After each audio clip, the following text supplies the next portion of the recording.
1942, I graduated out of high school, and I went into the Navy, and eventually became a Navy pilot.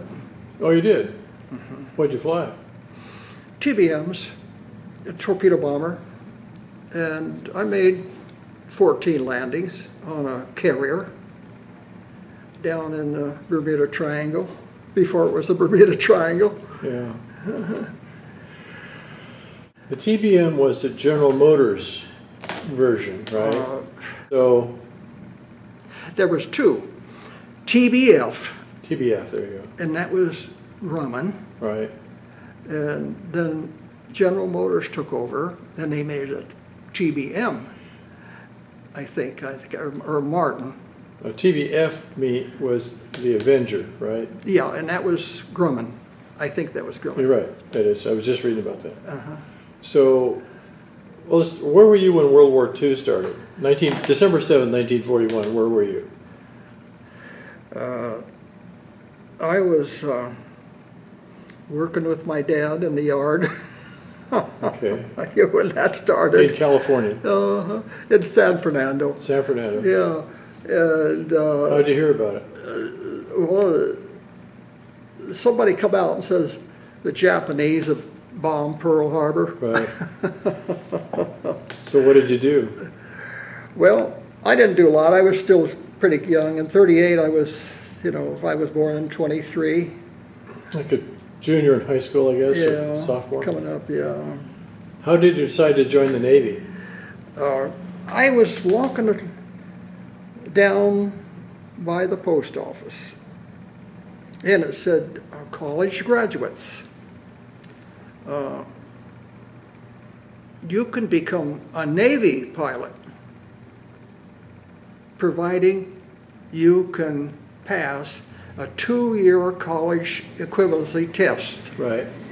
And I looked at that thing, and I was whatever I was, and I turned around and took the test, and I passed it. So then they said, well, okay, you passed this one. They sent me to Arizona because they had some kind of contracts with independent airports and pilots out there.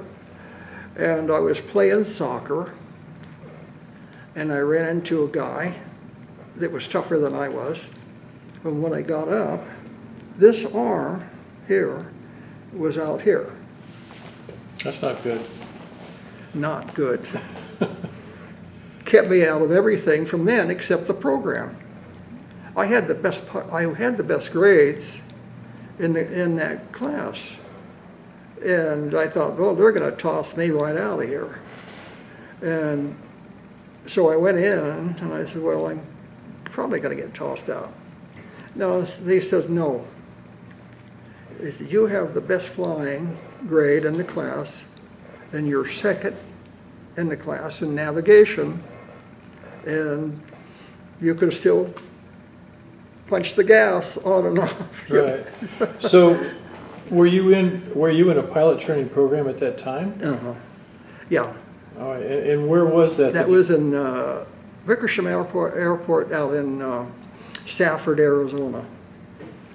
I thought just the Air Force trained there, or the Army Air Corps. I mean, you're telling me that the Navy trained in Arizona?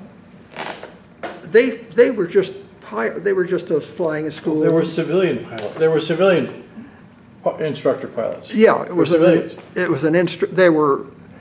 They were pilots that were instructors. Right. That were under contract. Right. Okay. So then, where did you go to train in the Navy airplanes? I went to St. Mary's pre-flight, Okay. and I went to Livermore. You know Livermore? Yeah. So you must have flown the Stearman and the SNJ, right? I was what they call an aviation cadet. Right. And I got private's pay, and for flying, I got 50% more. Right. So I had my income was about $72 a month. Okay, so where did you train in the TBM? TBMs? Mm-hmm. I went to Opelika. Okay. You heard of that? Right. I think that's where I first got in TBMs. And I went down there and went out and looked at this airplane, and because it sits high. And I said, I don't know if I'm going to be able to fly that thing or not, you know. Well, so the airplane you flew right before that was probably the SNJ, the Texan. Right? Yeah, it was. I flew them. Okay, so that was a good airplane. Now you go to the TBM, and it's a huge airplane. Yeah, it was. It's 15 feet to the top. It was. Yeah, it was a great big thing. Carried 3 people. Yeah. Had a pilot, a radio operator. It did. And a rear gunner. It did. Right? Yes. Okay, so were you assigned to a carrier? Where did you fly it? In Florida. In Florida. Out over the Everglades. Okay, but so you never made it to combat then? I never did go to overseas. Okay. It had a pretty high speed. You could get it up to 245 knots or so, right? A TBD? A TBD, I think you're right. Yeah. And the TBF replaced it. The TBD. All right, let's a little history here. Okay, the TBD was the Devastator, is what it was called. Yeah. Okay, and it was a torpedo bomber. It was. And the idea of a torpedo bomber is you get down low next to the surface, and you fly along, and within 1,000 or 2,000 yards, you drop your torpedo, and it's going to hit the ship. That's the idea. Yeah. Okay, now I think there's a movie coming out pretty soon about a group called Torpedo 8. Torpedo 8 was a squadron of Navy pilots where when they attacked the Japanese off of Midway Island, they sank 4 aircraft carriers of the Japanese. This pretty much, the war went all downhill for the Japanese after that. Yeah, it did. Okay? But at the same time, there were TBFs in Torpedo 8, but they were on Midway Island. Yeah. And they launched off of Midway Island. They all got shot up really badly. One made it back. Okay? How do I know all this? Because I just got through reading about it. That top piece of paper right there tells the whole story. What was his name? Hold on a second, I'll tell you. Let's see if I ever met him. I don't know that I ever met him. Well, they were all brand new pilots. They had no combat experience. Yeah.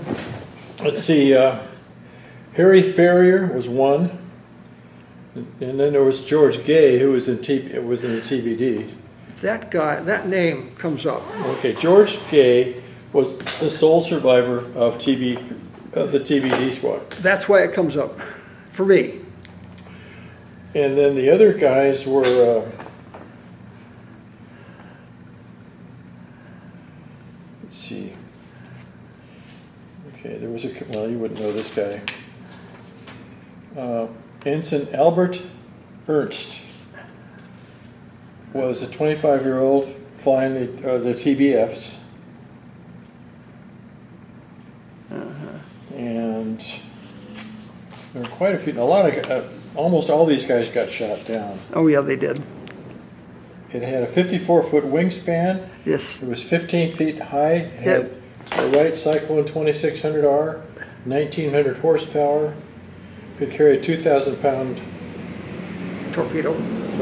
Yeah. And it was the detention was led by Lieutenant Fieberling. It had it had a bomb bay. Bombay, right. You know what I mean? It was the first one that actually had that. The rest were carried kind of outside. Right. Until then. Oh, when you were going to drop from a TBM, how fast were you going? Well, there was a formula. Because if you came in too high, your torpedo would do this. Oh. The formula was you took say you were coming in at 300. Well, in order to make that torpedo hit about right and stay in the water without bobbling up and down, you would take your speed and multiply it by 1.5. And that should be your altitude. See, if you're going when you dropped it, and that would put the torpedo hitting the water at the right angle. And it was but you didn't go 300. It wouldn't go 300 miles an hour, would it? No. You were flying along at about 240, 250. Okay, so 240, 250, so in other words, you would be dropping at 320 feet. That's about it. Okay. And now? Then your torpedo, when it hit the water, wouldn't come out and do this. Right. It would kind of stay in and stabilize. What were the targets that you were shooting at? Well, you know, we practiced. If you had 2 or 3 torpedo bombers in the neighborhood, and if you came in on a cruiser, Japanese cruiser or whatever, they couldn't get away from you. There's no ways that they could get away from you if you had 2 or 3 airplanes, because you would set yours out here and the other guy would on the other side. Oh, really? And either way they turned, they were going to get hit. Okay. And that was what we practiced. Did you ever drop any live torpedoes? Did I what? Did you ever drop any live torpedoes that hit anything? I mean, ones that... No, I don't think I ever did. Really? Because I know early in the war, the darn torpedoes wouldn't go off when they hit things. Yeah. They were the Mark 11 or something like that, and they would hit the, they'd hear a big clank, but nothing would happen. They had to be set.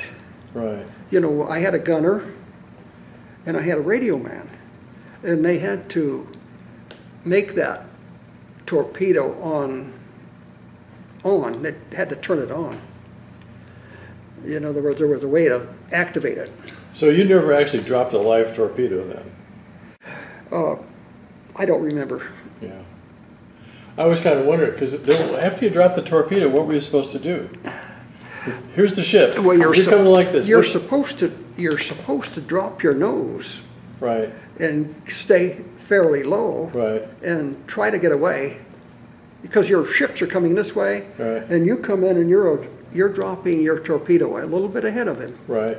And you just come in and you drop your torpedo and you drop off and you try to get away. So when the ship is moving, you're just kind of using kind of conductive windage a little bit and saying, well, he's here and he's going that fast, I'm going to aim over there. Yeah. And if you had a coordinated attack at all, right, they couldn't really get away from you because they can't turn fast enough. Well, and if they turn this way and you have another airplane coming in from the other side, well, he's got it. Now, if they turn your way, you got him. So whenever you must have done some practice. Oh, we practiced, yeah. You practiced, and then you had a stationary target. You had a target of some sort. They would, yeah. And they would set those things below. Set them so they go below your target. And you would have a destroyer. Destroyers aren't deep. Oh. And consequently, your torpedo would go under it. Oh, I see. And it wasn't armed anyway. No. Well, then you must have dropped them to know that. What? You must have dropped a few of them just to know what they were going to do. What carrier were you on? I was on the Solomon, number 67. Okay. Was that one of the small carriers? It was. Okay. And you say you made 12 carrier landings? 400 feet. Wow. That's all. Well, did it launch with a catapult? I was never on a catapult that I recall, but they did have a catapult on some, and it did.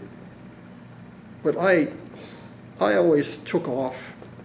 You'd rev it up and they headed into the wind. They put you in. They had to have 25 knots over the deck. Right. That's what they wanted. Right. So that the signal man and everybody could work their job, you know. Right. And so they would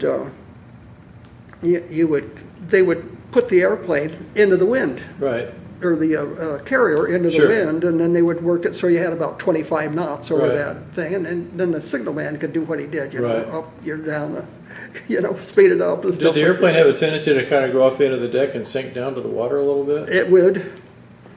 They would. That probably got your attention, didn't it? Well, the air is being pushed up a little bit in the front, and, right. And then when it drops off, then you drop off a little bit. Did you guys have water injection? No, in the engines? we didn't. No.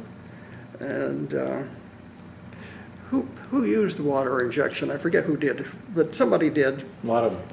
A lot of them. Maybe it was on the fighters. Corsairs and Corsairs. Oh yeah. Oh, it just gives you 25% more horsepower. Yeah. Just instantaneously. It's a lot of power. Yeah. It'd have been nice to fly a Corsair. I think they would have been a good airplane. Yeah. So now you were in at the end of the war. Yeah. Where were you when the war ended? I was in Ventura, California, and I was stationed at Oxnard.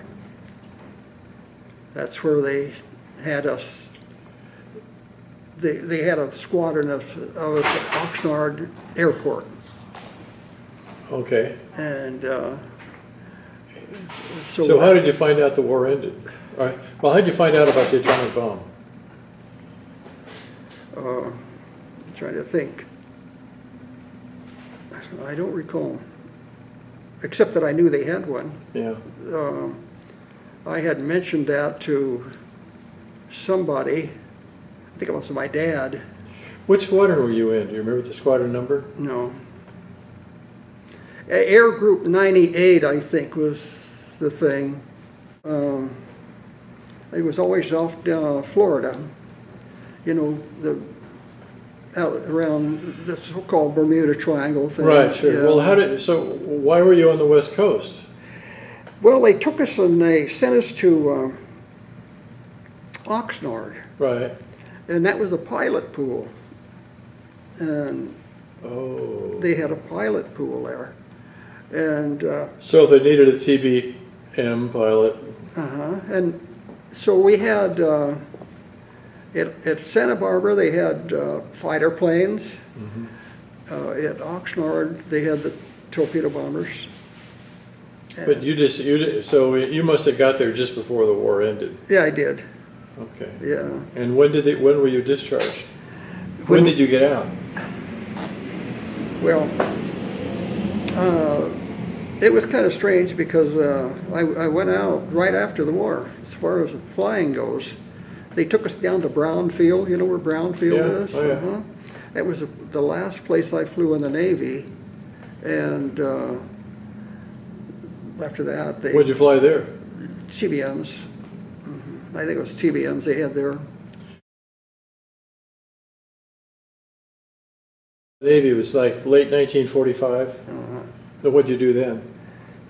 Well, I went to working. I went to work. I went back to I think Holly Bolus, working at Holly's. Where was he then? And I just built ribs. We had we were putting out a glider kit. Remember the baby albatross? And they put out the baby albatross glider kit. Right. And it was $385 Yeah, or something like that. Cheap, yeah. Well, I was making ribs. Okay. So you went from being a Navy pilot, then back to work to what you were doing just before you went into the Navy. Yeah. Oh, man. Well, the Bolus Company, though, I thought it ceased to exist. I thought another company bought them. Nelson. The name Ted Nelson strikes me as being somebody that came in, and they wanted to make a powered glider. Did you ever see that? No. Unless I just saw it. We have a powered glider hanging from the ceiling. I just noticed it today. I've never seen it before, but it's a model. What kind? It was just a model, so I don't know what it was. Well, they put the engine in the back, right, underneath, and that was a Bolus baby albatross with a tricycle gear and a little Nelson engine. A guy by the name of Ted Nelson, I think it was, built those engines. And we had a problem with those engines. They overheated and they would freeze up. That's not good. And well, so they had to loosen up the engine quite a bit, because it's air cooled. Right. So they made it sloppier, and they were able to get more hours out of the engines. So did you ever fly one of those? I never did, but I flew in them. I mean, I rode in them once or twice. But so you never actually flew a glider by yourself? Never did. No, isn't that funny? I mean, here you were a qualified Navy pilot. You think you could fly that, you could certainly fly a glider. Yeah. Don Mitchell, remember that name? Nope. Well, he was a guy that was always he wanted to build a flying wing. Right. And so he had built one, and he had asked me. He knew that I was a pilot, qualified Navy pilot. I had commercial and everything else that went with it. So he contacted me, or I contacted him, I forget which, and he was out, I think at Hammett or somewhere. And he built this glider that he wanted me to fly. And he knew I could fly because I'd been a Navy pilot. And so I said, well, sure, let me know, I'll come out and fly it. Well, Don had a heart attack and died at a fairly young age. I don't know why. And Ruth Bolus, you know the name Ruth Bolus? It was Holly's wife at that time. I said, you know, I called her up. I said, Don was supposed to call me up because he had this airplane to fly out at Hammett. Never heard from him. And he said, oh, well, Don had a heart attack and passed away. And he was a young guy. I mean, he was about 50, you know. So, but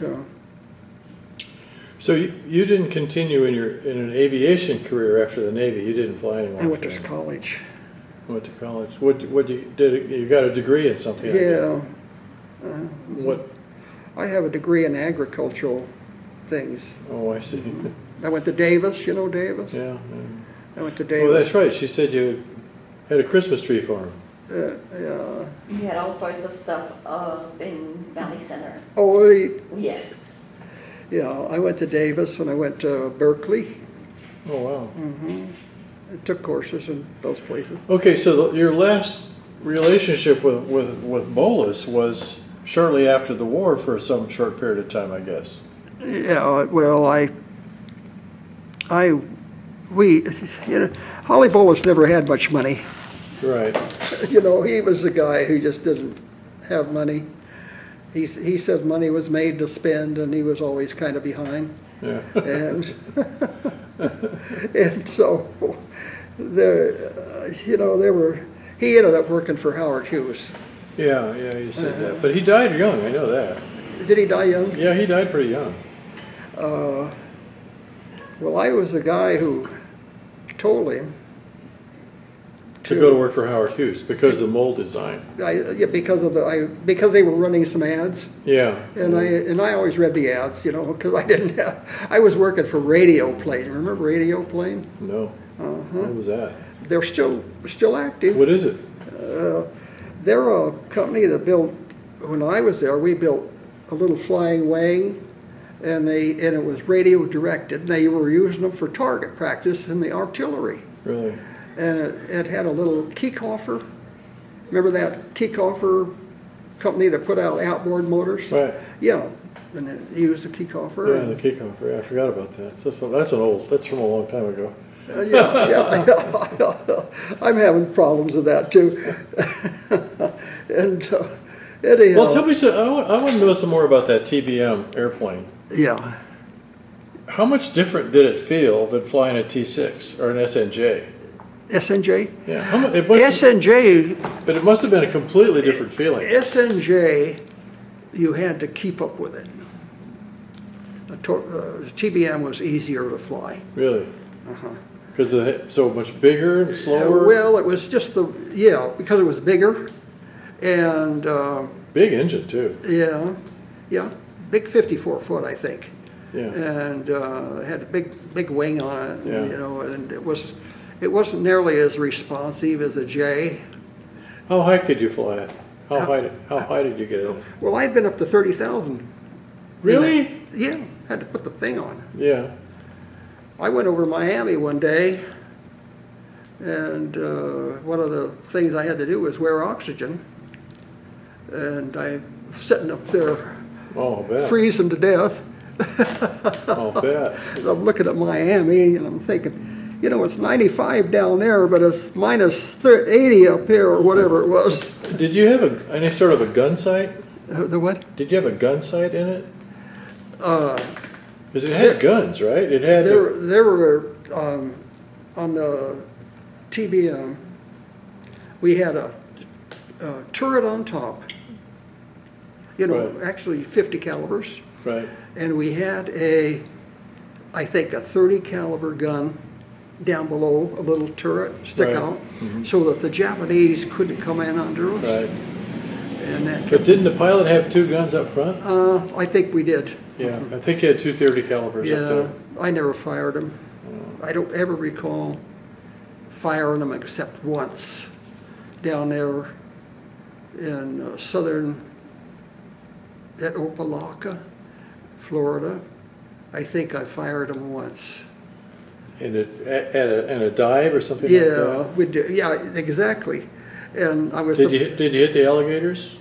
I tried to, you know, I'll tell you, there was a cutout where you swing across, Right. and on the turret, and so that you couldn't cut your own tail off. That thing would come off, you know, and then Right. it'd come on again.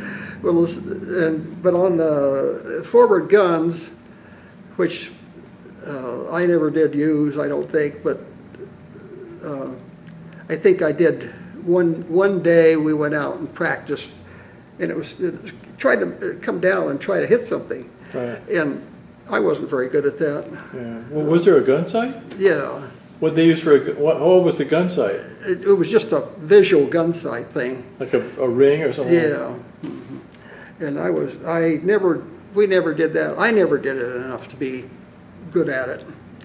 Now, as far as the torpedo release, was that when you were going to release your torpedo at a Yeah. target? Yeah, How did you know when to release it? Now you're flying along at 320 feet. yes.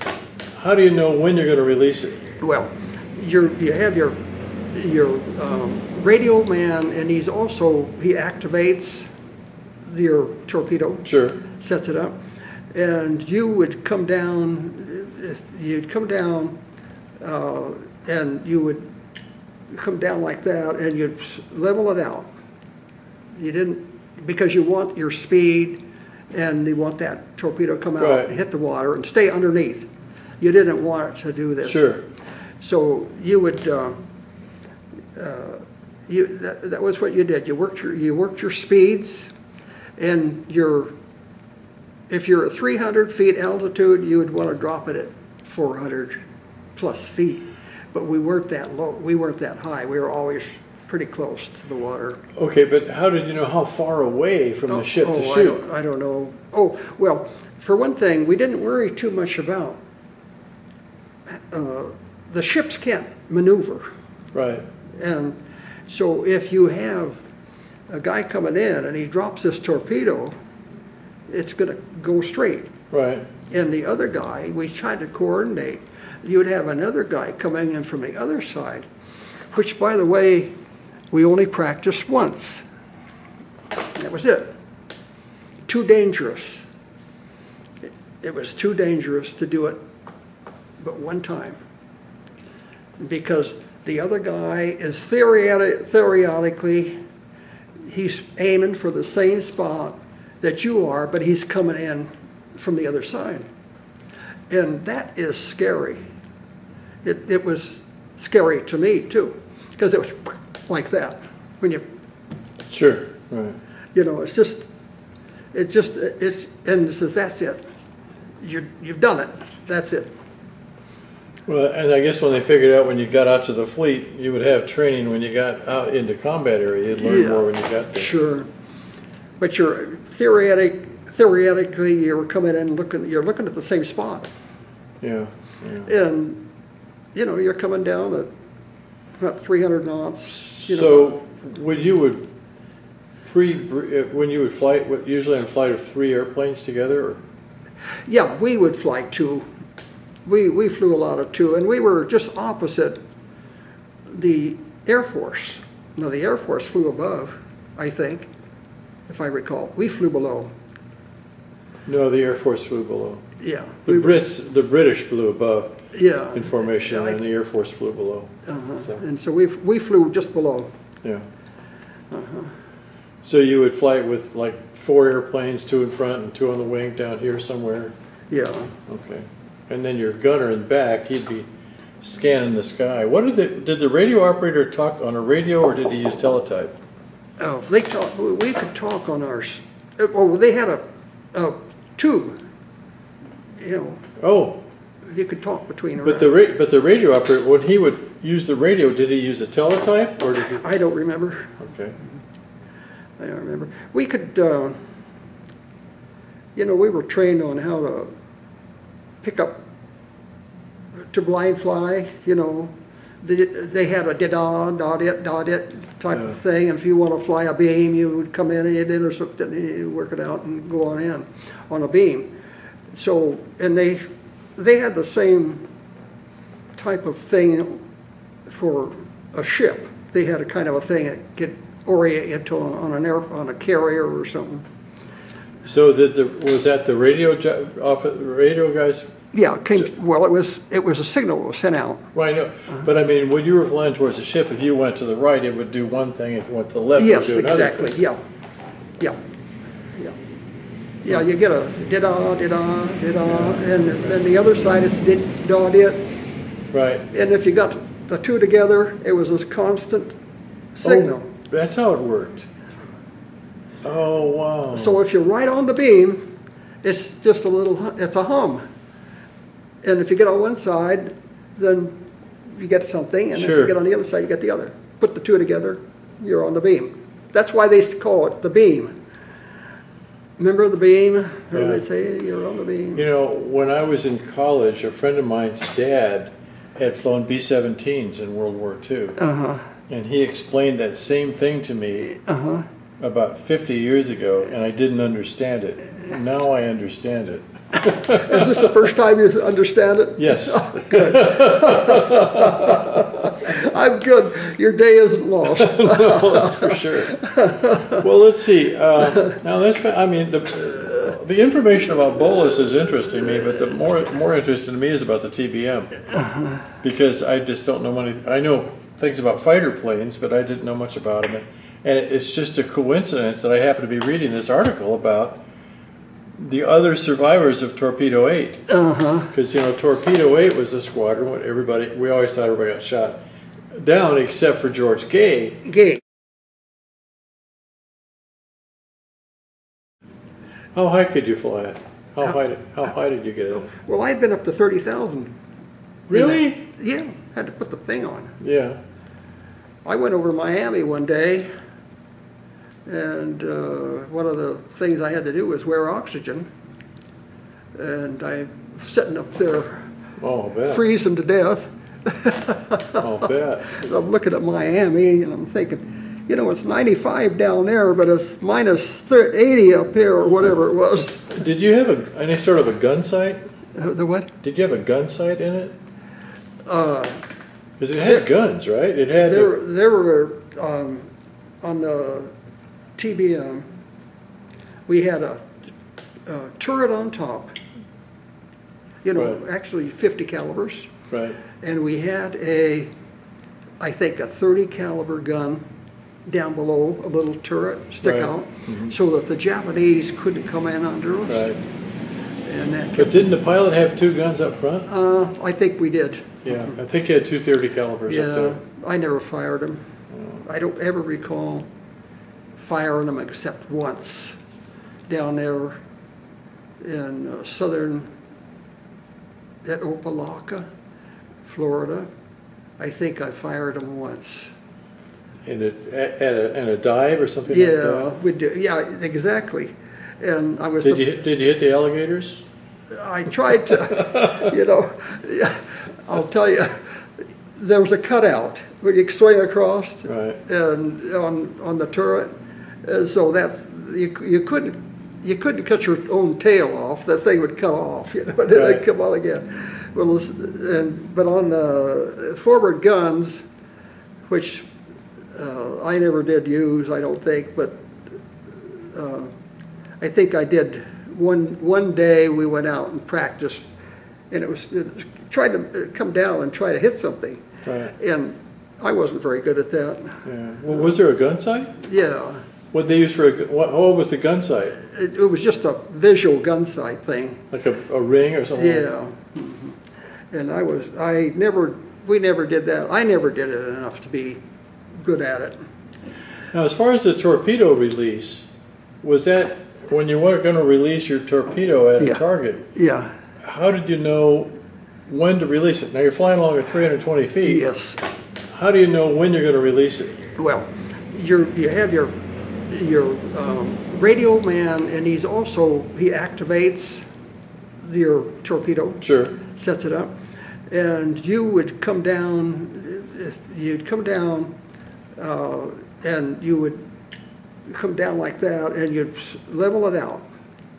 You didn't, because you want your speed, and you want that torpedo to come out Right. and hit the water and stay underneath. You didn't want it to do this. Sure. So you would, that was what you did. You worked your speeds, and if you're at 300 feet altitude, you would want to drop it at 400 plus feet. But we weren't that low. We weren't that high. We were always pretty close to the water. Okay, but how did you know how far away from the ship to shoot? I don't know. Oh, well, for one thing, we didn't worry too much about the ships can't maneuver. Right. And so if you have a guy coming in and he drops this torpedo, it's going to go straight. Right. And the other guy, we tried to coordinate. You would have another guy coming in from the other side, which, by the way, we only practiced once. That was it. Too dangerous.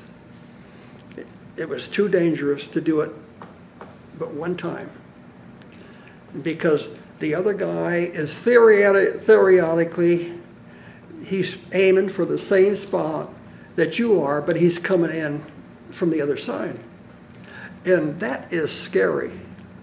It was scary to me too, because it was like that when you, Sure. Right. you know, and it says, that's it. You've done it. That's it. Well, and I guess when they figured out when you got out to the fleet, you would have training when you got out into combat area. You'd learn more when you got there. Sure. But you're theoretically, you're coming in you're looking at the same spot. Yeah. And, you know, you're coming down at about 300 knots. So when you would fly, usually on a flight of 3 airplanes together? Or? Yeah, we would fly 2. We flew a lot of 2, and we were just opposite the Air Force. No, the Air Force flew above, I think, if I recall. We flew below. No, the Air Force flew below. Yeah. The British flew above Yeah. in formation, and the Air Force flew below. So. And so we flew just below. Yeah. So you would fly with like 4 airplanes, 2 in front and 2 on the wing down here somewhere? Yeah. Okay. And then your gunner in back, he'd be scanning the sky. Did the radio operator talk on a radio, or did he use teletype? Oh, we could talk on ours. Oh, they had a tube. You know. Oh. You could talk between. But the radio operator, when he would use the radio, did he use a teletype, or did he? I don't remember. Okay. I don't remember. We could. You know, we were trained on how to pick up, to blind fly, you know. They had a dot it type of thing. And if you want to fly a beam, you would come in and you'd intercept it and you'd work it out and go on in on a beam. So, and they had the same type of thing for a ship. They had a kind of a thing that could orient you to on a carrier or something. So didn't explain. They never talk about the other half of the squadron was flying Avengers, your airplane, off of Midway. Yeah, there was. And 2 of those guys survived. So there was actually other survivals. Yeah, there were. They call it, this article is called "The Other Lone Survivors of Torpedo 8." So Yeah. But this would have been at least a year before you got into naval pilot training. Yeah. So, That was before me. yeah. There was one of those pilots, I'm trying to think about the guy. He was a big hero. He either dropped a bomb right down through the middle of a carrier, or he dove it right down in through. He could have, I think he might have dove it. They didn't know for sure. Well, the guys that hit the carriers, I think, that actually hit the carriers, all made it back. I'm not actually sure of that. Yeah. When things happen in a football game or Yeah. combat, Yeah. everything happens so fast. Who knows what really happened? Yeah. But the reason they were successful was the guys from Torpedo 8 flying the TBDs. They had separated from the dive bombers because the guys that were leading in the dive bombers had the wrong heading. They were going heading 260, and Waldron, the guy who was commanding the TBDs, said no, the heading's 240. And so they started arguing over the air. Oh yeah. And so Waldron says, I know where to go. So he turns and he left the dive bombers up above. So the torpedo bombers go down low and they get to where the Japanese carriers are and they make their attack. But all the Japanese fighters were above and they shot all the torpedo bombers got shot down, 15 of them. One guy survived. Well, what happened was in the Japanese fighter planes all landed to refuel. And when they were landing on the deck to refuel, here came the dive bombers. Yeah. No resistance. Well. And they sank 3 carriers in about 3 minutes. Yeah. Boom, boom, boom. And then they got one more the next day. And that was kind of the end of the war for the Japanese, in truth. They had a big red. That's right. On. Rising sun on the deck. And it was a good target. Good target, right. Yeah, that's right. I didn't know that. I just recently read that. And they also had a problem. They had a wooden deck. Right. I think. Yeah. And when it would catch on fire because they were spilling fluids, they were spilling gas and this and that. Yeah, they were load bombs. It was a mess. If they got anything at all, they had a problem. Yeah, that was a real mess for them. Thank God. I mean, they lost, to fill you in a little more, after the attack on Pearl Harbor, 6 months later, we found out we'd broken the Japanese code. Yeah. And we know the Japanese were coming to attack Midway Island, Yeah. which is 1,000 miles north of Hawaii. And the idea was they thought if they could take that island, they could control the whole Pacific. We knew they were coming, so we stuck some carriers up there and loaded up the island, and then we found them before we knew before they knew we were there. And so we launched all of our airplanes and attacked the carriers. They had 6 carriers, and we sank 4 of them. And they lost 3,000 men, 700 airplanes, all their best aircrew, all their best pilots. The war was downhill from then, after that, and all because we broke the Japanese code, and we knew they were coming. Halsey, he figured everything out for his pilots.